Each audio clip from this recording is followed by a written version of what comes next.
They refused to show her the house because she arrived in an old Honda and wore discount store clothes. The realtor actually suggested she look at properties more within her budget in a different neighborhood entirely. What they didn't realize was that her husband had designed and built every single home on that street. By the next morning, that realtor's career was over, and the entire sales office had new management. Sarah Martinez had always been comfortable with invisibility. At 42, she moved through the world without demanding attention or expecting special treatment. Her graying hair was usually pulled back in a simple ponytail, and her wardrobe consisted mainly of comfortable jeans, sensible shoes, and cardigans that had seen better days. Before we jump back in, tell us where you're tuning in from, and if this story touches you, make sure you're subscribed, because tomorrow, I've saved something extra special for you. Most people who passed her on the street would assume she was a teacher, maybe a librarian, or perhaps someone's mom running errands on a Saturday afternoon. What they couldn't see was the woman who had put herself through night school while raising 2 children, who had built a successful consulting business from her kitchen table, and who had been married for 18 years to a man whose quiet genius had transformed entire neighborhoods across the state. David Martinez didn't look like a real estate mogul either. He drove a 12-year-old SUV with a dent in the passenger door, wore the same leather jacket he'd owned since college, and preferred camping trips to luxury vacations. Together, they had mastered the art of living below the radar. While other successful couples flaunted their wealth with designer everything and social media posts from exotic locations, David and Sarah found their joy in simpler pleasures: Sunday morning pancakes with their teenagers, weekend hiking trips, and the satisfaction of contributing anonymously to causes they believed in. This wasn't an act or some elaborate scheme to hide their success. It was simply who they were. 20 years earlier, Sarah had met David in the most ordinary way possible. She was working as a waitress at a diner near the community college, pulling double shifts to pay for her business classes, while her ex-husband's child support payments arrived sporadically, if at all. David was a construction worker then, just 24 years old, with dirt under his fingernails and dreams bigger than his paycheck. He came in every Thursday night after his shift, always ordered the same thing: coffee, apple pie, and whatever the day's special happened to be. What caught Sarah's attention wasn't his looks, though he was handsome in a rough-around-the-edges way. It was his habit of leaving sketches on napkins. While he ate, he'd draw house plans, neighborhood layouts, and detailed architectural elements. His hands, which spent all day hammering and sawing, moved with surprising delicacy when he held a pencil. One evening, curiosity got the better of her. "What are you always drawing?" she asked, refilling his coffee cup and glancing at the napkin covered in precise lines and measurements. David looked up, slightly embarrassed. Houses, neighborhoods, places where families could actually afford to live but still feel proud to come home to. He paused, then added, "Probably sounds stupid to someone working on a business degree." Sarah studied the sketch more carefully. Even on a paper napkin, she could see something special in his vision. The houses weren't mansions, but they had character. The streets weren't wide enough for showing off, but they curved in ways that would encourage neighbors to actually meet each other. "It doesn't sound stupid at all," she said quietly. "It sounds like you're trying to build community, not just houses." That was the moment Sarah knew she was in trouble. Not the good kind of trouble that comes with butterflies and romantic comedies, but the deep, life-changing kind that happens when you recognize someone who shares your values at such a fundamental level that walking away becomes impossible. Their courtship was as practical as everything else in their lives. David would pick Sarah up after her shifts, and they'd drive around neighborhoods, talking about what worked and what didn't. He'd point out houses where the front porches were too small to encourage conversation, or subdivisions where the streets were so wide they felt impersonal. Sarah would notice the economic patterns, which areas were thriving, which were struggling, and what seemed to make the difference. When David proposed, it wasn't with an expensive ring or an elaborate plan. They were sitting in his truck outside a particularly ugly subdivision, looking at houses that were technically well built, but had no soul. "I want to do better than this," he said, gesturing at the cookie-cutter homes. "And I want to do it with you." The engagement ring was modest, but the promise behind it was enormous. The early years of their marriage were a master class in delayed gratification. David worked construction during the day, and took real estate and business classes at night. Sarah finished her degree while pregnant with their first child, then started her consulting business when their son was 6 months old. They lived in a tiny apartment above a hardware store, saved every penny they could, and dreamed about the neighborhoods David sketched on increasingly sophisticated paper. David's first development was a small cluster of starter homes on the outskirts of town. Nothing fancy, but each house had a front porch, mature trees were preserved wherever possible, and the streets were designed to slow down traffic. The homes sold quickly, not because they were cheap, but because families could sense the care that had gone into creating them. That success led to another project, then another. As David's reputation grew, so did the scale of his developments. But his philosophy never changed. He built neighborhoods where teachers and firefighters could afford to live alongside doctors and lawyers. He insisted on sidewalks, community gardens, and architectural details that made each home feel unique while maintaining overall harmony. Sarah's business grew alongside his, as she specialized in helping small businesses understand their markets and grow sustainably. By the time their daughter was born 3 years later, David Martinez Development had become a respected name in residential construction across 3 counties. But success hadn't changed their fundamental approach to life. They still lived modestly, drove older cars, and found their entertainment in family activities rather than expensive pursuits. When people asked why they didn't live like they had money, Sarah would simply say they were living exactly the way they wanted to. The irony was that David's developments were increasingly sought after by wealthy buyers who appreciated his attention to quality and community. Willow Creek Estates, Oakmont Village, Riverside Commons. Each neighborhood he created became more desirable than the last. Real estate agents would boast about selling homes in a Martinez development as if it were a luxury brand. Property values in his neighborhoods consistently outperformed the market, not because of flashy amenities, but because of the intangible sense of home he somehow built into every street. This success created an interesting dynamic. David and Sarah could afford to live anywhere, but they chose to stay in their comfortable but unremarkable house in an older part of town. Their teenagers went to public school, played on community sports teams, and had no idea their father's net worth was discussed in business journals. The family's wealth was real, but it existed mainly on paper and in investment accounts, not in their daily lifestyle. Last month, everything changed when Sarah's elderly Aunt Rose suffered a stroke. Rose had been living alone in a house that was too big for her, too far from family, and increasingly difficult to maintain. After several family discussions, it became clear that Rose needed to move closer to Sarah's family, where she could receive better care and support. The search for the perfect place for Rose became Sarah's new project. She needed something that would feel like home to a woman who had lived independently for 78 years, but with enough support systems nearby to ensure her safety and health. After weeks of research, Sarah found what seemed like the ideal solution: Meadowbrook Hills, a newer development about 20 minutes from their current home. Meadowbrook Hills was exactly the kind of neighborhood David specialized in creating, though she didn't immediately realize he was the developer. The homes were designed for aging adults who wanted to maintain their independence, while having access to optional services like housekeeping, yard maintenance, and meal delivery. Each house had a small yard, wide doorways, grab bars discreetly installed in bathrooms, and emergency response systems. But unlike typical senior communities, Meadowbrook Hills was intergenerational, with families, young professionals, and retirees all living side by side.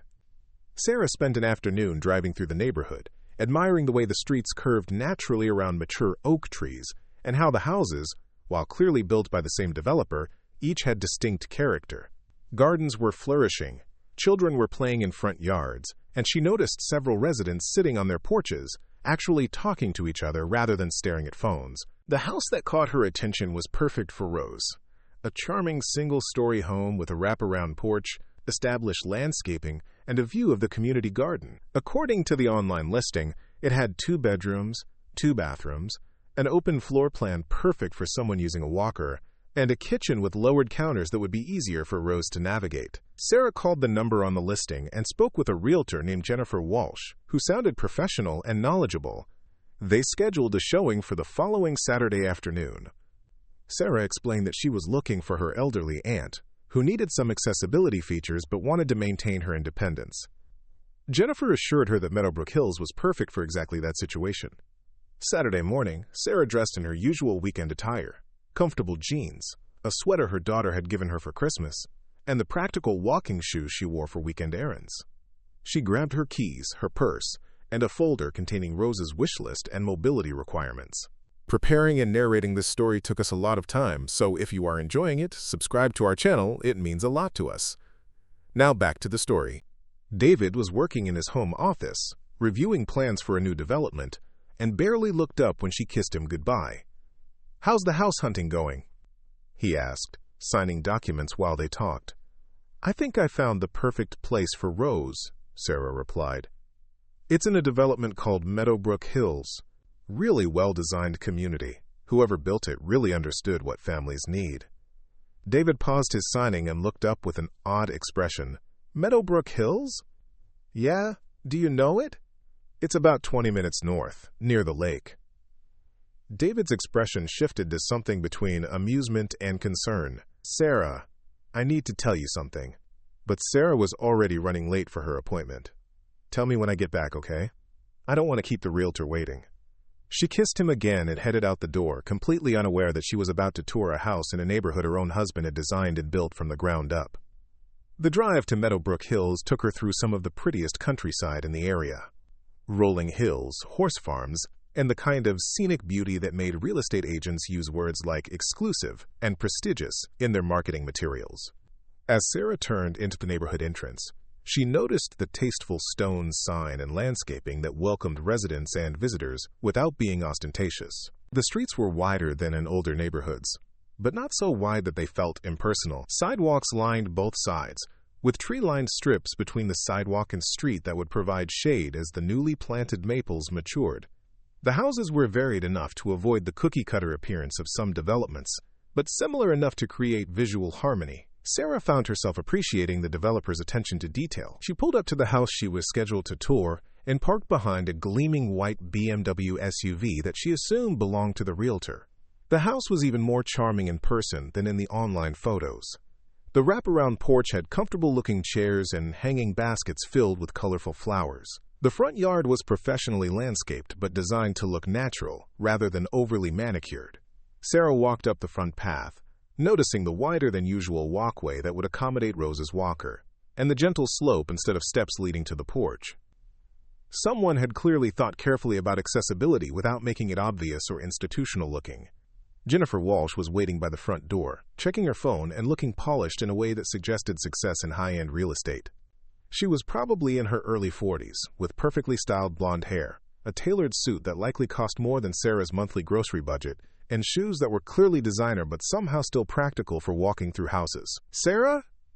Jennifer asked, extending her hand with a professional smile. "Jennifer Walsh, Morrison Realty. I'm so glad we could arrange this showing." Sarah shook her hand and returned the smile. "Thank you for accommodating my schedule. I'm really excited to see the house. It looks perfect from the outside."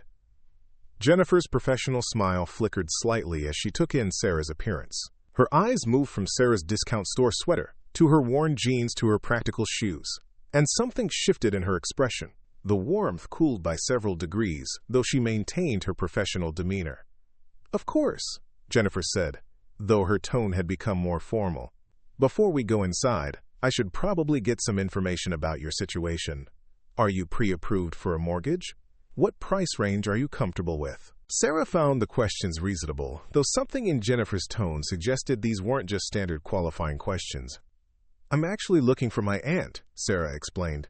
"She's 78 and needs to move closer to family. This house seems like it would be perfect for her needs." Jennifer nodded, but her expression remained skeptical. "I see. And your aunt, is she pre-approved for financing?" The homes in Meadowbrook Hills start at $450,000, and this particular property is listed at $525,000. It's one of our premium lots with the garden view. The way Jennifer emphasized the price made it clear she didn't think Sarah or her aunt could afford it. Sarah felt the first flutter of discomfort, but she pushed it aside.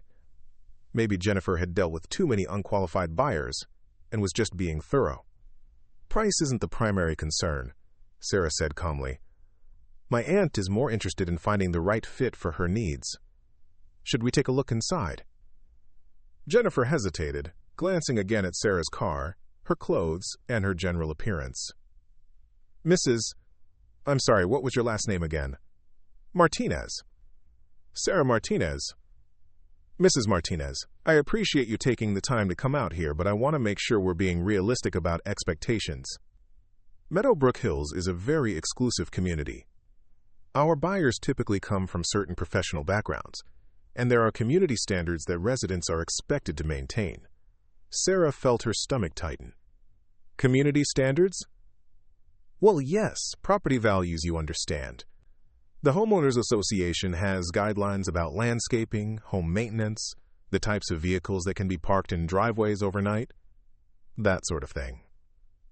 The message was becoming clear, though Jennifer was still maintaining plausible deniability. Sarah decided to push forward. I'd still like to see the house, if that's possible, for my aunt. Jennifer looked genuinely uncomfortable now. She glanced around the neighborhood as if hoping for a distraction or an excuse to cut the meeting short. Mrs. Martinez, I'm wondering if we might be wasting both of our time here. Have you considered looking at some of the communities closer to town? There are some very nice developments that might be more suitable for your aunt's situation. What do you mean by suitable? Jennifer's professional mask was slipping now, revealing the judgment underneath. Well, more affordable. More appropriate for someone on a fixed income. Meadowbrook Hills really attracts a different demographic. Sarah felt the humiliation begin to build, the familiar burn of being dismissed based on appearance and assumptions. She had dealt with this before, particularly in the early years of her business, when potential clients would take one look at her and assume she couldn't possibly understand their sophisticated needs.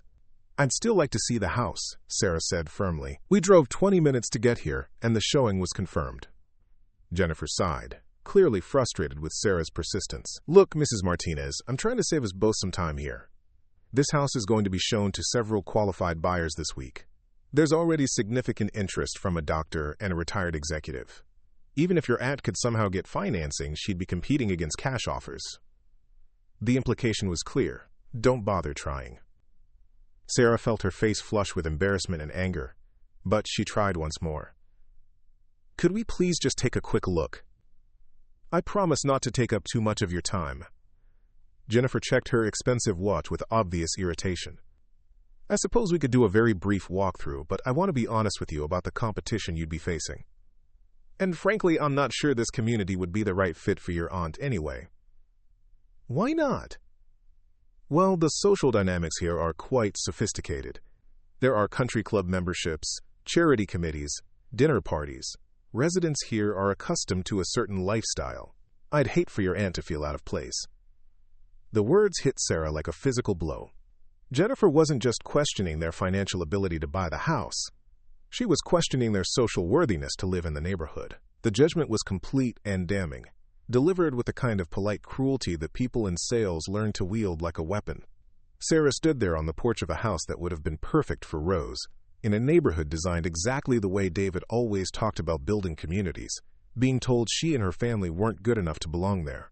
I think, Sarah said quietly, her voice steady despite her humiliation, that we're done here. Jennifer looked relieved. I think that's probably for the best. Like I said, I'd be happy to suggest some other developments that might be more appropriate. Sarah turned and walked back to her car without another word. Jennifer didn't follow or offer any additional assistance.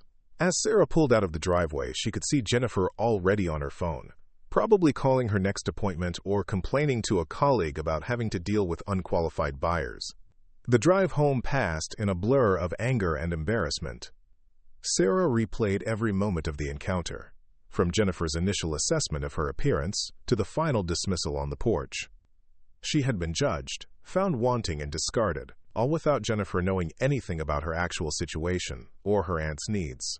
By the time Sarah pulled into her own driveway, she was fighting back tears of frustration. She sat in her car for several minutes, trying to compose herself before going inside. David would be furious when he heard what happened, and she needed to find a way to tell him that wouldn't result in him doing something he might regret later. But as she finally walked through her front door, Sarah realized she was about to discover that her husband had been trying to tell her something important before she left. Something about Meadowbrook Hills that was going to change everything about what had just happened. "How did the house tour go?" David asked from his office, looking up from his computer with the same odd expression he'd had that morning. Sarah took a deep breath. "It didn't. The realtor wouldn't even show me the house. She basically told me we weren't good enough for the neighborhood." David's expression went very still. "She what?" "It's fine," Sarah said quickly, though it clearly wasn't. "She looked at my car and my clothes and decided I wasn't qualified to see a house in Meadowbrook Hills. Apparently the community has standards." David stood up slowly, and Sarah recognized the controlled calm that usually preceded her husband's most decisive business moves. "Sarah," he said quietly, "there's something I need to tell you about Meadowbrook Hills." And in that moment, Sarah realized that her humiliating afternoon was about to become something else entirely. David's face transformed from confusion to something Sarah had rarely seen: cold, calculated fury. "Jennifer Walsh refused to show you a house in my neighborhood because she didn't think you looked wealthy enough?" Sarah stared at him. "Your neighborhood? I designed and built every house in Meadowbrook Hills. I owned the development company, the property management firm, and I personally selected Morrison Realty to handle our sales." David's voice was eerily calm. "Jennifer Walsh works for me." The weight of what had just happened began to sink in. Sarah had been humiliated and dismissed from touring a house in a neighborhood her own husband had created by a realtor who was essentially his employee. David was already reaching for his phone. "What exactly did she say to you?" Sarah recounted the entire encounter: Jennifer's dismissive assessment, the questions about financing, the comments about community standards and social dynamics. With each detail, David's expression grew more severe. "She told you that you weren't the right fit for the community?"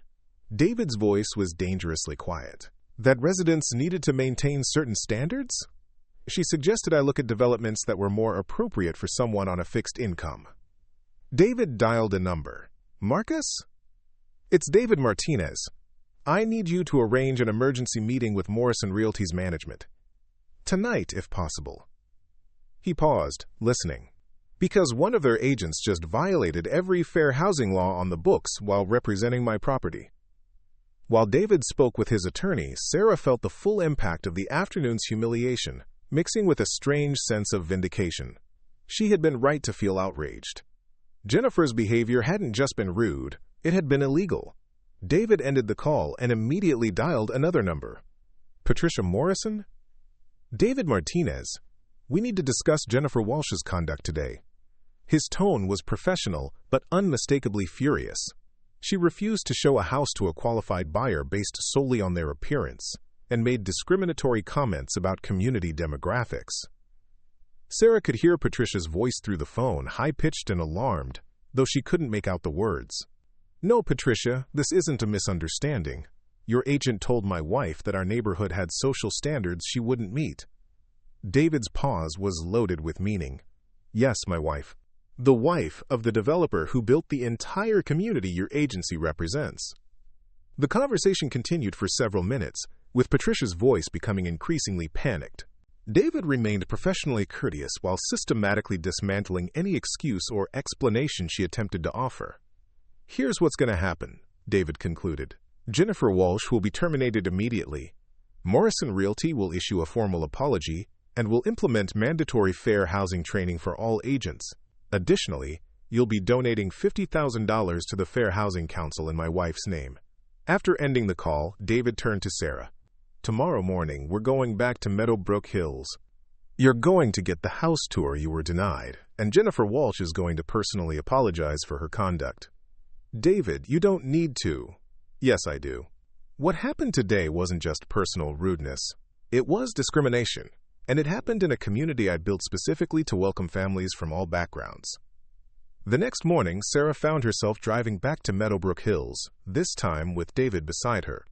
She had dressed in the same comfortable clothes as the day before, not to make a point, but because she refused to change who she was to accommodate other people's prejudices.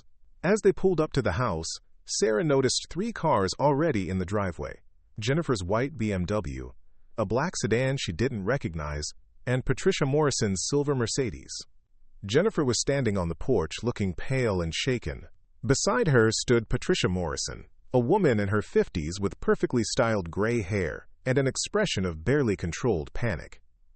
The third person was a man in an expensive suit, who David introduced as his attorney. "Mrs. Martinez," Jennifer began, her voice trembling, "I want to sincerely apologize for my unprofessional conduct yesterday. My behavior was completely inappropriate and discriminatory." Sarah nodded acknowledgement, but didn't respond. She was more interested in finally seeing the house that had caused all this trouble. Patricia Morrison stepped forward.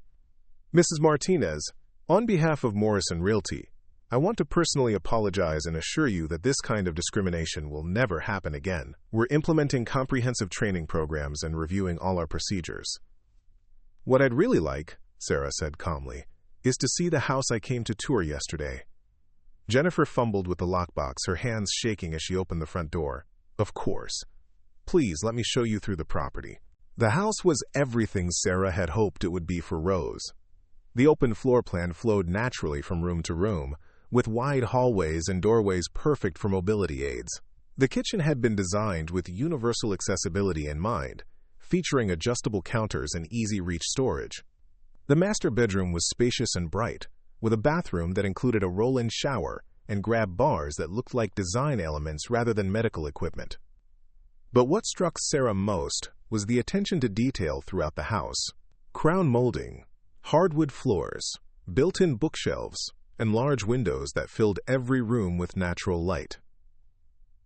This wasn't just an accessible house, it was a beautiful home. "The community garden is just through those trees," Jennifer said, pointing out the kitchen window. "And the walking trails connect to the lake path about half a mile down."